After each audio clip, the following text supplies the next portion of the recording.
रोम comic animes यानी romantic comedy animes ऐसे genre या कैटेगरी के एनिमेस जो कि मैं बिलीव करता हूँ कि आपके लिए बेस्ट होंगे। क्यों? जब आप इनको पहली बार देखोगे तो ये आपके दिल को छी जाएंगे और आपसे एक कनेक्शन बना लेंगे और आप इनको बहुत दिनों तक भुला नहीं पाओगे। आपको बार बार इन एनिमेस को देखने का मन करेगा। तो बिना कोई टाइम वेस्ट किए let's begin the top 5 romantic animes for beginners. तो इस एनिमे की स्टार्टिंग होती है और हमको एक लड़का दिखाया जाता है जो कि अपने घर जा रहा होता है। तभी उसको एक लड़की दिखती है अपने घर के बाहर और फिर जैसे ही शाम होती है और फिर से वो बाहर आता है तो फिर से वही लड़की उसको बाहर खड़ी दिखती है। फिर वापस उसको इग्नोर करके आगे बढ़ने लगता है। फिर जैसे ही वो थोड़ा दिखता है पीछे तब वो लड़की उसकी तरफ अचानक से हमला कर देती है। फिर जैसे ही वो अपनी आँख खोल के देखता है तो वो लड़की उसके माथे पे फिंगर रख के खड़ी हुई होती है, हंस रही होती है। फिर आगे हमें इसमें दिखाया जाता है कि वो लड़की उसे बेहोश मिलती है। तो इस एनिमे का नाम है द गर्ल डाउनस्टेयर और हमें इस लड़की का नाम बताया जाता है जुंटू और इस लड़की का नाम बताया लीसिया। तो ये एनिमे एक स्लाइस ऑफ लाइफ और रोमांस कॉमेडी एनिमे है। इस एनिमे में आपको बहुत ही इंटरेस्ट आएगा क्योंकि इन दोनों के बीच की जो कैरेक्टर बिल्डिंग है और जो रोमांस दिखाया गया है इन दोनों के बीच में वो बहुत ही बढ़िया है। आपको बहुत अच्छा लगेगा, मतलब जो बिगनर्स हैं उनके लिए खासकर मैं रिकमेंड करता हूँ इस एनिमे को, तो ज़रूर देखना। तो मैं अब इस एनिमे के ज़्यादा स्पॉयलर्स नहीं दूंगा और डायरेक्ट मैं आपको सलाह देता हूँ कि जाओ यूट्यूब पे देखो इस एनिमे को और अगर आप चाहते हो कि मैं इस एनिमे को एक्सप्लेन करूँ तो कमेंट कर देना। अगर आपको मेरी एक्सप्लेनेशन अच्छी लगी हो तो मेरे चैनल को सब्सक्राइब ज़रूर करना। तो बिना कोई टाइम वेस्ट किए अपन अपने सेकंड एनिमे की रिकमेंडेशन की तरफ बढ़ते हैं। तो इस एनिमे की स्टार्टिंग होती है और हमें एक लड़का दिखाया जाता है जिसका एक्सीडेंट हो चुका होता है और ज़मीन पे पड़े पड़े वो सोच रहा होता है कहीं मैं मर तो नहीं जाऊँगा। तभी एक लड़की उसको बचाती है और वो उसको बिल्कुल प्रिंसेस कागुया जैसी लगती है, जैसे कि वो उसको चांद पर से उतर के बचाने आई हुई होती है। तभी उसका पीछा करके वो उसको प्रपोज़ कर देता है कि आई लव यू। तो वो लड़की कहती है हम एक साथ मिल सकते हैं अगर तुम मुझसे शादी करो तो दोस्तों आप बताओ अगर ऐसी शर्त कोई आपके सामने रख दे तो आप क्या करोगे? तो वैसे इस एनिमे का नाम है टोनिका कावाई या fly me to the moon. तो मैं इसके ज़्यादा स्पॉयलर्स नहीं देना चाहूँगा और इस एनिमे की कैरेक्टर बिल्डिंग बहुत बढ़िया है। तो बिना कोई टाइम वेस्ट किए अपन अपने नेक्स्ट एनिमे की तरफ बढ़ते हैं। तो इस एनिमे की स्टार्टिंग होती है और हमें एक लड़का दिखाया जाता है जो कि बारिश में छाता लेके जा रहा होता है। तभी उसको एक लड़की दिखाई देती है जो कि बारिश में भीग रही होती है और वो उसको इग्नोर करके आगे बढ़ने वाला होता है। तभी वो उसके पास जाके उसको अम्ब्रेला देता है जिससे वो भीगे ना और वो वैसे ही भीगता हुआ बारिश में घर चला जाता है। फिर जैसे ही वो घर जाता है तभी उसे पता चलता है कि वो लड़की उसके बगल के अपार्टमेंट में ही रहती है और उसका अम्ब्रेला लौटाने आई हुई होती है।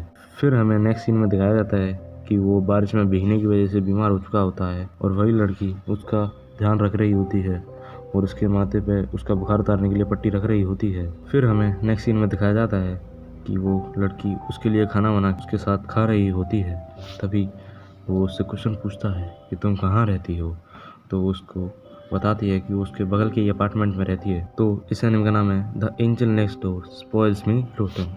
तो फिर वो उसके साथ खाना खा के वापस अपने अपार्टमेंट में चली जाती है और नेक्स्ट डे उसके लिए फिर से मील लाई होती है और ऐसे ही करके वो रोज़ उसके लिए मील लाने लगती है और ऐसे ही इन दोनों के बीच में क्लोजनेस बढ़ने लगती है। तो मैं इस एनिमे का ज़्यादा स्पॉयलर्स नहीं दूंगा और मैं आपको कहूँगा कि डायरेक्ट आप इस एनिमे को ही देखो जिससे आपका सस्पेंस ख़त्म ना हो। और ये एनिमे बिगनर्स के लिए बहुत ही ज़्यादा अच्छा है। आपको ये मैं बता रहा हूँ कि अंदर से दिल को छू जाने वाला एनिमे है। इस एनिमे की एंडिंग भी आपको बहुत अच्छी लगेगी। अगर आपको ये वीडियो अच्छा लग रहा हो तो एक लाइक और सब्सक्राइब ज़रूर करना मेरे चैनल को और मैं आगे भी ऐसे ही वीडियोस लाता रहूँगा। तो बिना ज़्यादा टाइम वेस्ट किए अपन अपने नेक्स्ट एनिमे रिकमेंडेशन की तरफ बढ़ते हैं।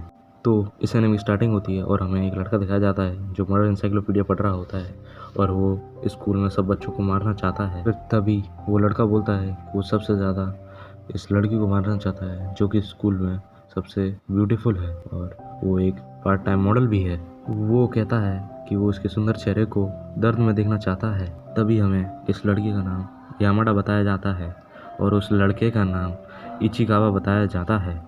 इस एनिमे में हमें दिखाया जाएगा कि ऐसे एक लड़का जो कि सबको मारने की भावना रखता है वो एक लड़की से प्यार में पड़ गया। तो इस एनिमे का नाम है the danger in my heart next scene में हमें दिखाया जाता है कि यामाडा वापस स्कूल से आने के बाद वो एक लड़के के साथ घर जा रही होती है। तभी वो लड़का उसका ज़बरदस्ती नंबर मांग रहा होता है। जैसे ही यामाडा अपना नंबर देने जा रही होती है, तभी इचिकावा ये पीछे से देख लेता है कि वो लड़का उससे ज़बरदस्ती कर रहा होता है। तो उसको ये अच्छा नहीं लगता है। वो अपनी साइकिल आगे नदी में फेंक देता है। तो सभी लोगों का ध्यान उसकी तरफ चला जाता है कि इचिकावा ने ये उसमें नदी में फेंक दी है। तो यामाडा पूछती है, तुमने ऐसा क्यों किया? तो वो कुछ कहता नहीं है। तभी यामाडा समझ जाती है कि वो समझ जाती है कि इचिकावा ने ये उसको बचाने के लिए किया था। तो जाओ आप इस एनिमे को डायरेक्ट देखो। तो अपन बढ़ते हैं अपने नेक्स्ट एनिमे की ओर। इस एनिमे की स्टार्टिंग होती है और हमें एक लड़का दिखाया जाता है जो कि अपनी सीट पर बैठा हुआ होता है। तभी उसकी सीट पर एक लड़की आती है और उससे पेन के बारे में पूछती है, क्या तुम मुझे अपना पेन दोगे? मुझे ये फॉर्म फिल करना है। तो वो उसे पेन दे देता है। वो लड़की उसी की टेबल पे फॉर्म फिल कर रही होती है और वो ऐसे एंगल में फॉर्म फिल कर रही होती है जिससे कि अपना लौंडा शर्मा रहा होता है। उसके अब समझ जाओ कैसे खड़ी हुई होती है और उसके संतरे दिख रहे होते हैं। जैसा कि मैं आपको बता दूं, थोड़ा ऑकवर्ड मत लेना, पर थोड़ा ऐसे मजाक के लिए चलता है। तो वो उसको हर टाइम एक्सपेक्टेड करता रहता है। उसके पीछे जब भी वो जाता है तो वो उसको बहुत अच्छी लगती है। और यहाँ तक कि मैं आपको एक इन्फॉर्मेशन दे दूँ, ये लड़की बहुत बंदों को डेट कर चुकी होती है। और तभी हमें इस एनिमे का नाम बताया जाता है जो कि है आवर डेटिंग स्टोरी। और नेक्स्ट सीन में हमें दिखाया जाता है कि उसके दोस्तों ने उसे डेयर दिया होता है कि वो उस लड़की को प्रपोज़ करे और उन दोनों के आगे करे। फिर जैसे ही स्कूल एंड होते हैं, वो लड़का उस लड़की के सूटकेस में लेटर लिख देता है कि मुझे स्कूल के बाहर मिलना। और तभी वो पेड़ के पीछे उसका इंतज़ार कर रहा होता है और वो आ जाती है उसके लेटर को देख के और उससे पूछती है, क्या ये लेटर तुमने लिखा था? तो वो बोलता है, हाँ मैंने ही लिखा था। और वो तभी उसको प्रपोज़ कर देता है। बट शॉकिंग थिंग ये होती है कि वो उसके प्रपोज़ल को एक्सेप्ट कर लेती है। और तभी हमें इन दोनों का नाम रिवील होता है कि अपने लौंडे का नाम होता है रेयोटा और अपनी लौंडी का नाम होता है लूना।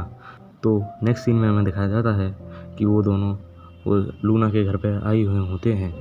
तभी लूना कोल्ड ड्रिंक पीते पीते उसको अपने पास बेड में बुला रही होती है कि यहाँ आओ और बैठो। तो वो उससे कुछ कहती है कि क्यों ना वो करें। तब आप वो से समझ जाओ क्या करें। और रेयोटा ये सुन के शर्मा रहा होता है। और तभी लूना अपने कपड़े उतारने लगती है, पर अपना लौंडा बहुत सख्त था तो वो मना कर देता है कि ऐसे चीज़ें वो नहीं करता है। तो ये सुन के वो लूना काफ़ी शॉक होती है और बोलती है कि उसने जितने सारे लड़के डेट किए हैं वो सब यही पहले करते हैं। तो ये भाई ये खुद ही बोल रही है, मैं कुछ नहीं बोल रहा हूँ इसमें से। तो रेयोटा कहता है, अभी अपन पहले डेटिंग तो कर लें, फिर ये सब देखेंगे। तो भाई जाओ डायरेक्टली सिनेमा को देख लो। मैं आपका सस्पेंस ज़्यादा ख़त्म नहीं करूँगा और स्पॉयलर्स दूंगा नहीं। अगर आपने ये वीडियो यहाँ तक देख लिया है तो ज़रूर फिफ्थ एनिमे का वेट कर रहे होंगे। मगर वीडियो ज़्यादा लंबा होने के कारण आपको फिफ्थ एनिमे कमेंट और डिस्क्रिप्शन में मिलेगा, तो वहीं से देखना। तो आपको कैसा लगा मेरा वीडियो ये कमेंट करना और तब तक के लिए सायोनारा।